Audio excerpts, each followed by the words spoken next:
I am not in the largest family photo, hanging in the middle of the living room. In that photo, my mother stands next to my younger sister Julia, both wearing identical pastel blue dresses. My father stands behind them, his hand resting proudly on Julia's shoulder. The picture was taken on the day my sister won second place in a school dance competition, an event my parents considered a great family triumph. I remember that day well.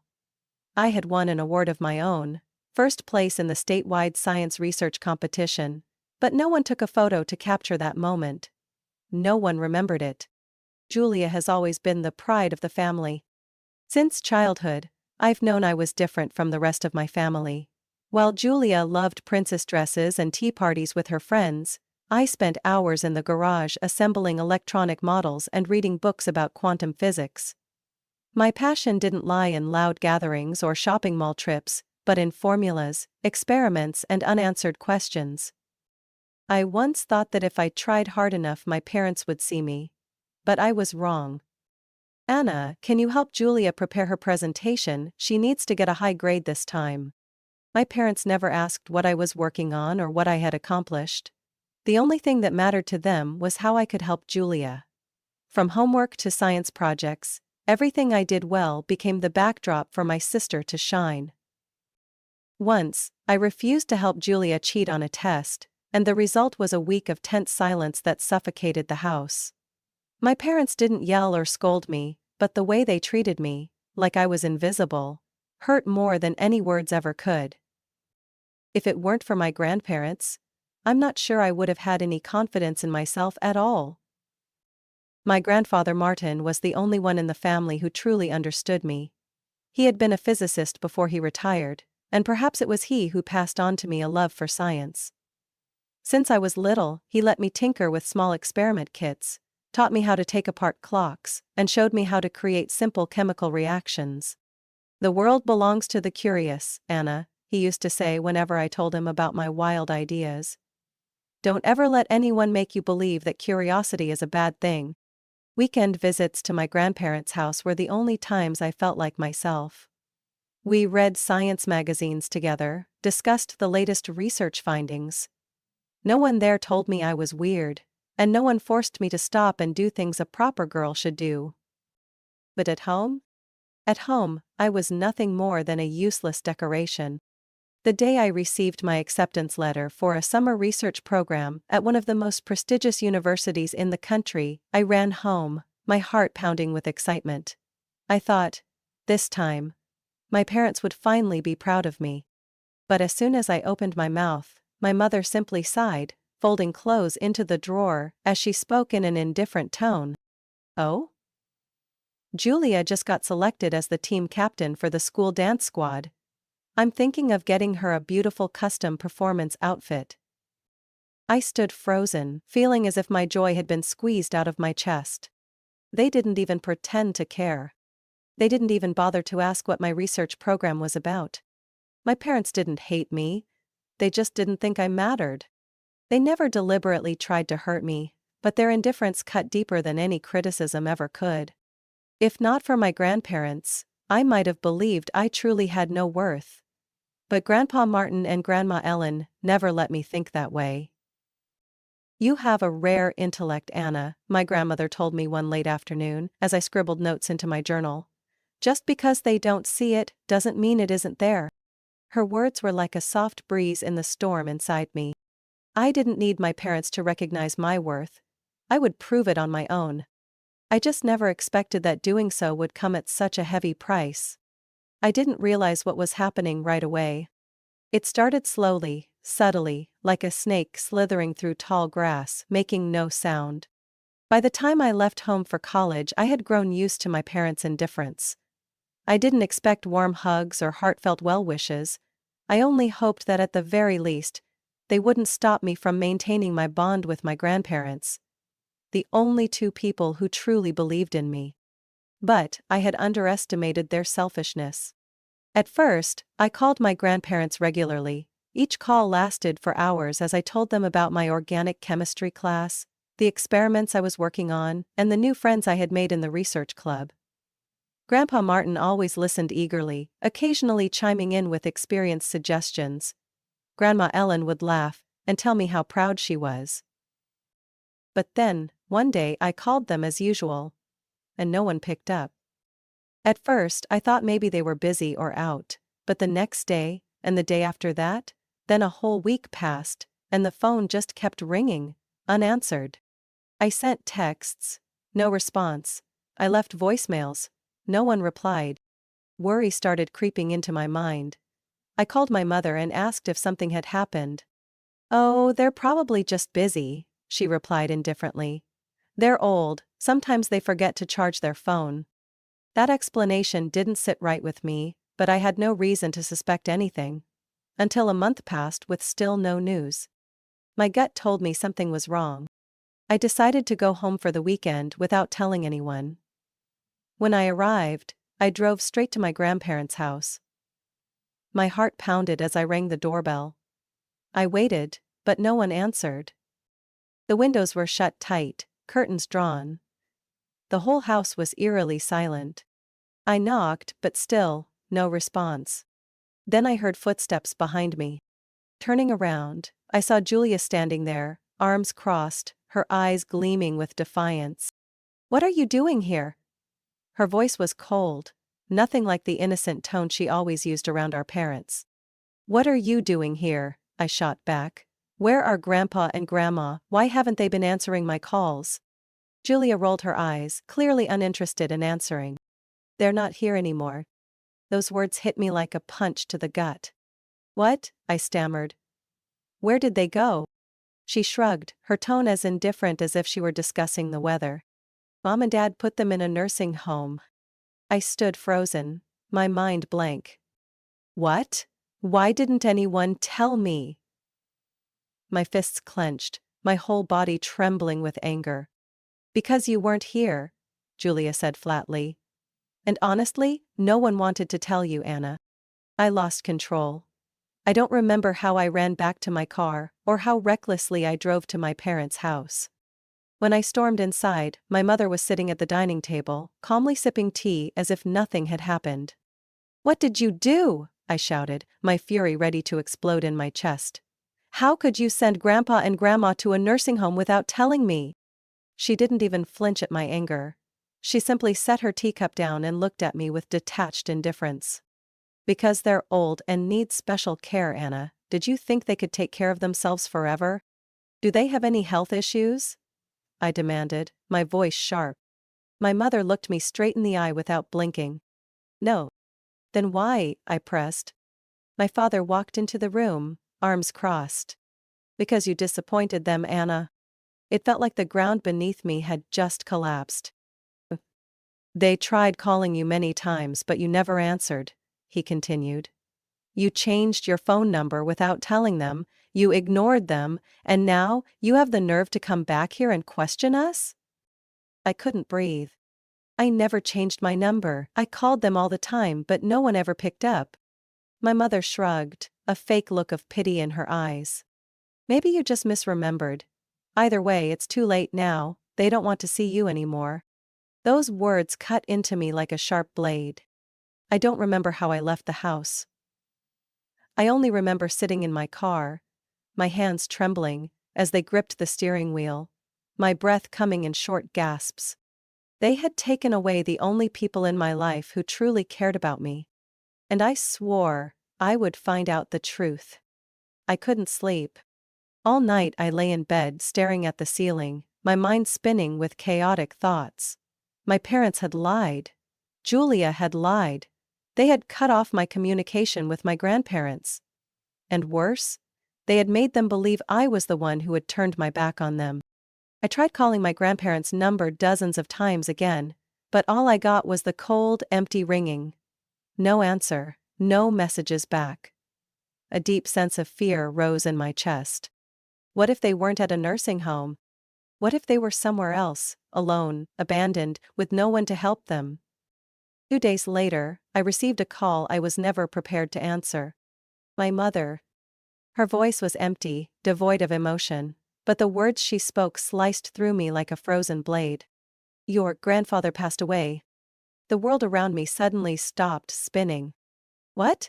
My voice barely made it out. He passed away this morning. The funeral will be at 2 p.m. on Friday. I couldn't breathe. My chest tightened, and every heartbeat pounded in my ears like a relentless drum. Why are you only telling me now? I tried to keep my voice steady, but the tremble was impossible to hide. My mother sighed, as if speaking to a stubborn child. We didn't think you'd care. I wanted to scream at her, to demand answers, to shatter the web of lies, but all I could do was clutch the phone tightly and make a silent promise to myself. I will be there. I won't let them take away my last chance to say goodbye. On Friday, I arrived at the church early.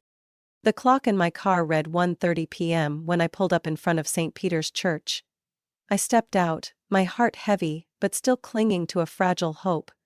At the very least, I would get to see my grandfather one last time, to say goodbye before they could steal that from me too.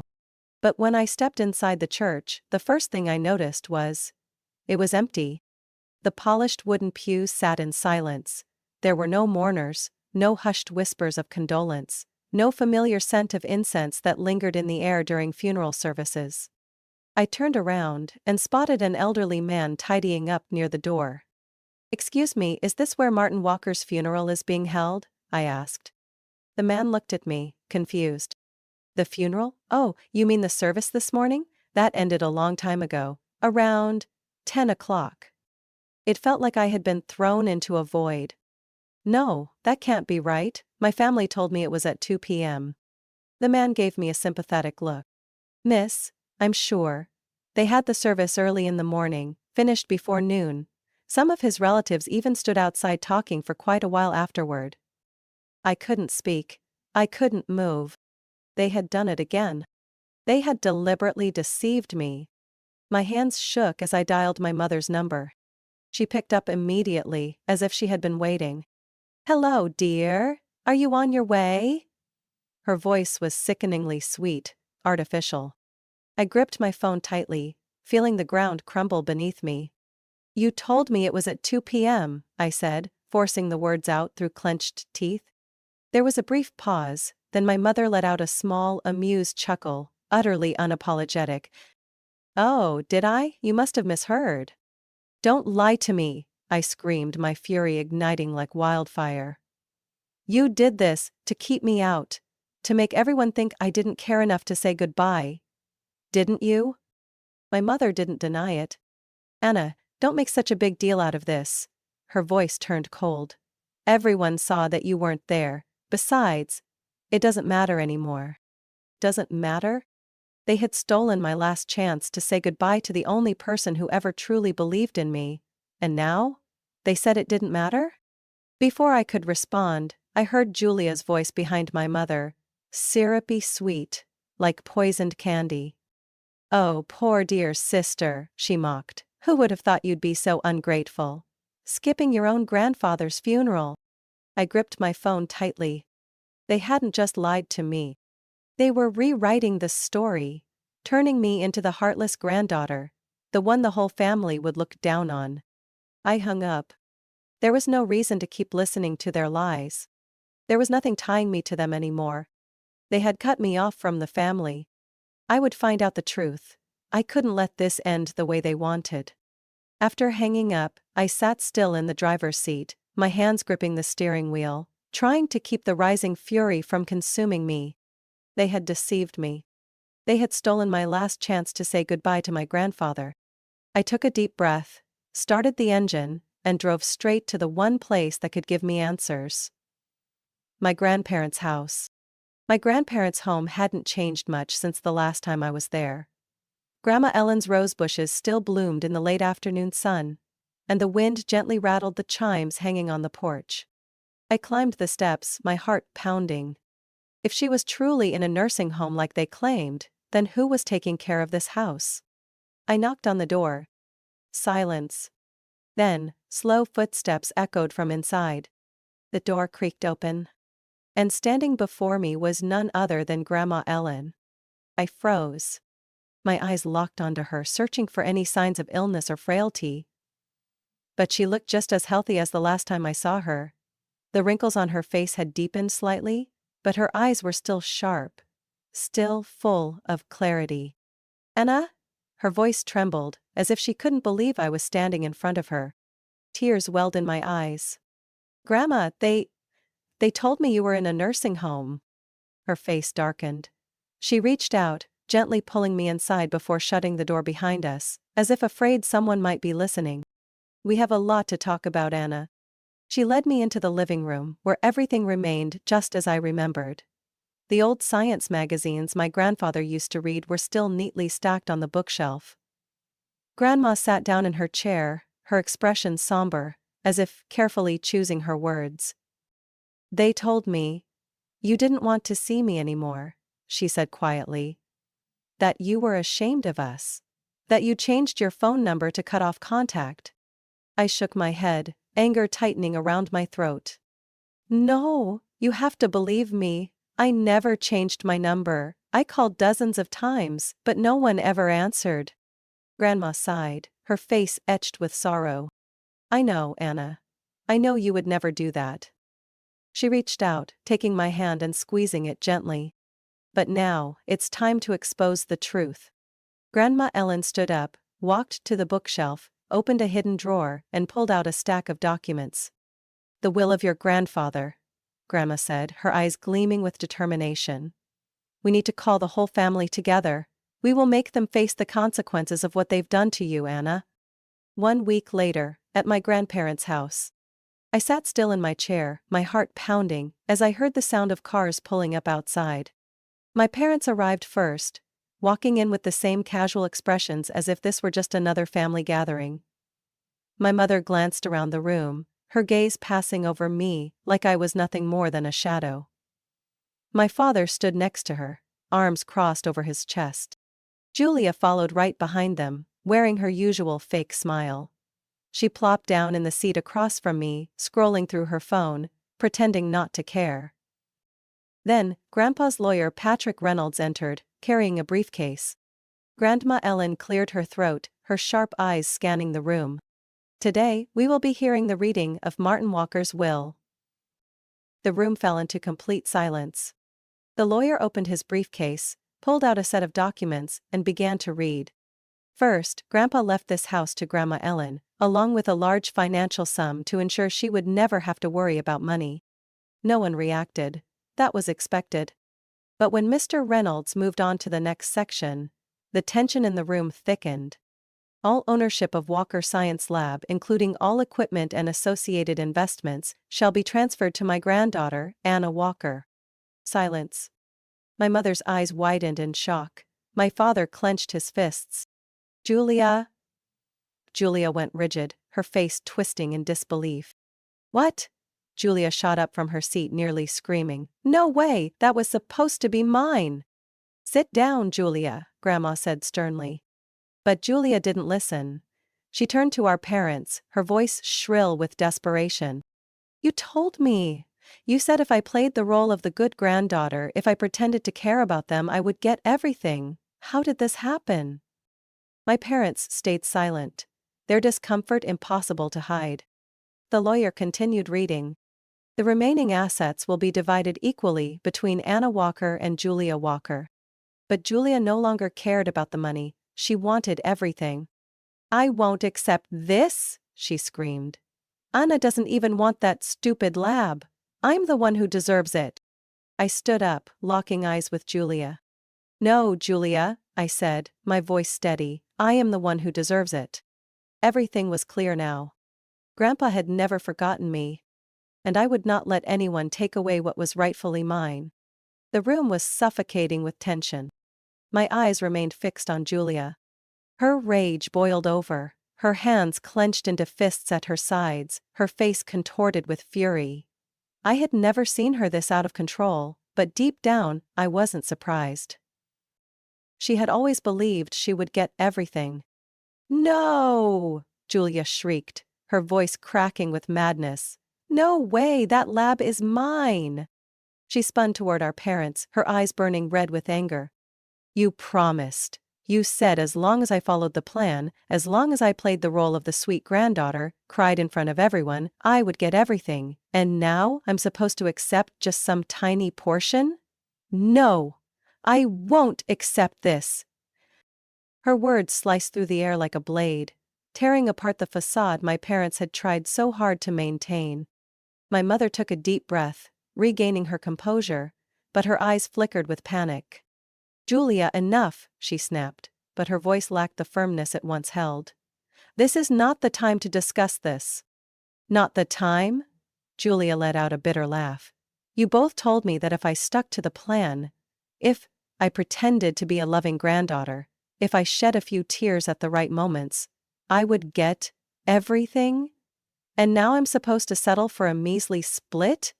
No, I won't accept this. I stared at her, silent. Everything was out in the open now. I no longer had any doubts. My parents had never intended to be fair. They hadn't just favored Julia. They had groomed her into the greedy, entitled person she had become. My father, now out of patience, spoke in a gruff, unfriendly tone, no longer pretending to be diplomatic. Anna, you heard Julia. If you truly care about this family, you should understand that you don't need that lab. Julia needs it more than you do. I felt as if a bucket of ice water had been poured over me. I let out a short, humorless laugh, unable to believe what I was hearing.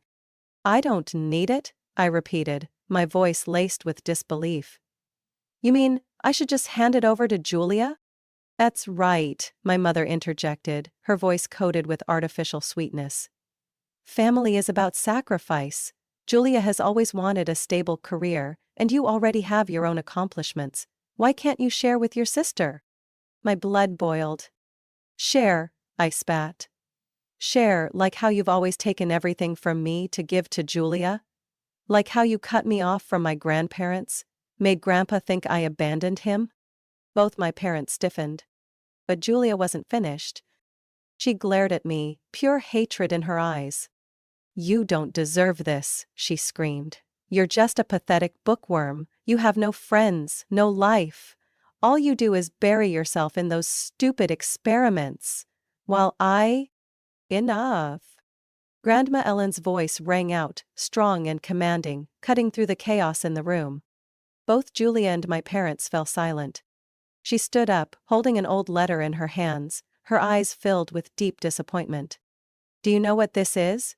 She asked, her voice slow but filled with authority. This is the last letter Martin left for me. About all of you. My parents paled. She unfolded the letter and began reading, her voice shaking with anger. My dearest Ellen.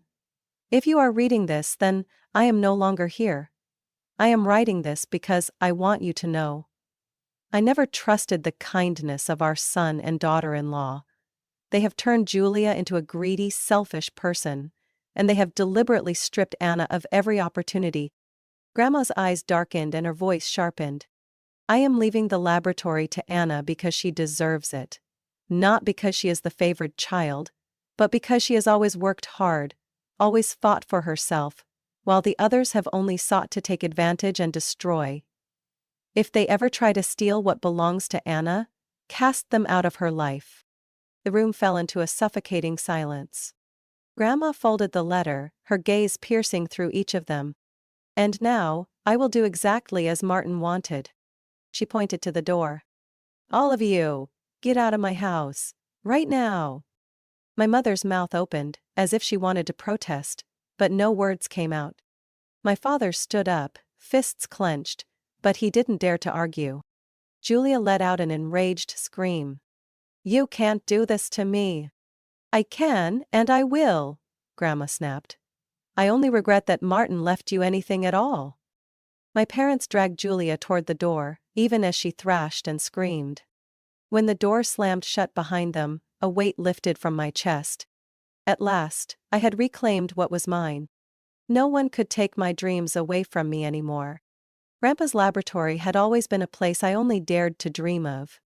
Situated on a vast stretch of land outside the city, the modern building stood with its transparent glass walls gleaming in the morning sunlight, like a jewel nestled in nature. I stood before the grand glass doors, my hand trembling as I reached out to touch the small plaque mounted on them. For Science Lab, where science leads the future. Grandpa's name was still there, but now it belonged to me too.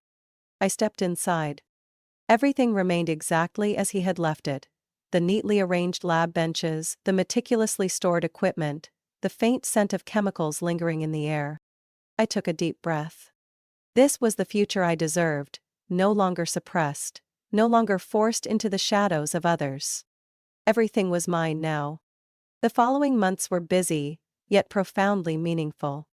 I threw myself into my work with an intensity I had never felt before. The renewable energy research projects that Grandpa and I had once discussed were now becoming reality under my hands. The lab staff, those who had once respected Grandpa, quickly welcomed me with surprise and admiration.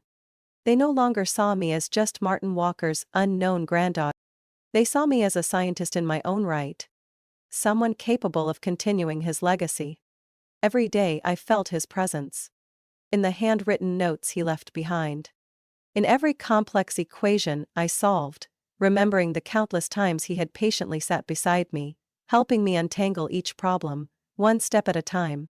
And every time I look up at the photo of Grandpa and me hanging on my office wall, me as a child, wearing oversized safety goggles, holding a test tube with a beaming smile, while he stood beside me, his eyes filled with pride, I carry that moment with me.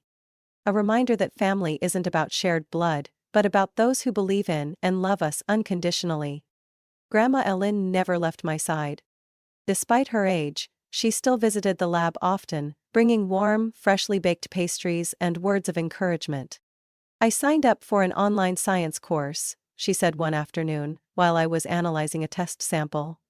I want to understand more about what you're doing. I laughed, looking at her with fondness. You don't have to do that, Grandma. I just need you to be here. She patted my hand gently, her eyes filled with unwavering determination. I want to be a part of your world, Anna, and your grandfather would be so proud. I squeezed her hand, saying nothing. Some moments don't need words, just the presence of those who truly love you is enough. My family tried to contact me afterward. At first there were sweet messages from my mother, pretending as if nothing had happened. Anna, how have you been? Your father and I miss you so much. Maybe we should meet and talk.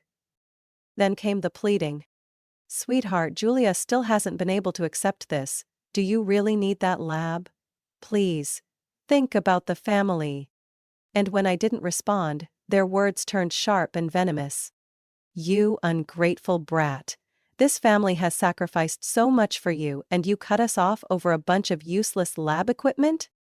Well, I didn't reply. I didn't need to. They had chosen their path, and I had chosen mine. 1 year after Grandpa's passing, Walker Science Lab was officially recognized as a leading research center in clean energy technology. I stood on the stage at the anniversary celebration, looking out into the audience. There in the front row was Grandma Ellen, her eyes glowing with pride. I took a deep breath, holding the microphone, my voice steady and clear. I want to dedicate this achievement to someone special. Someone who believed in me even when the world turned its back. Someone who taught me that knowledge is power, and perseverance is the greatest weapon. My grandfather, Martin Walker. The applause thundered through the hall. I inhaled deeply, my chest swelling with pride. I had lost so much. But in the end, I had gained everything that truly mattered. Freedom, dreams, and a real family. And I knew, even though he was no longer here, Grandpa was smiling. Anna's story is not just a tale of family favoritism and betrayal, it's a powerful journey of reclaiming self-worth.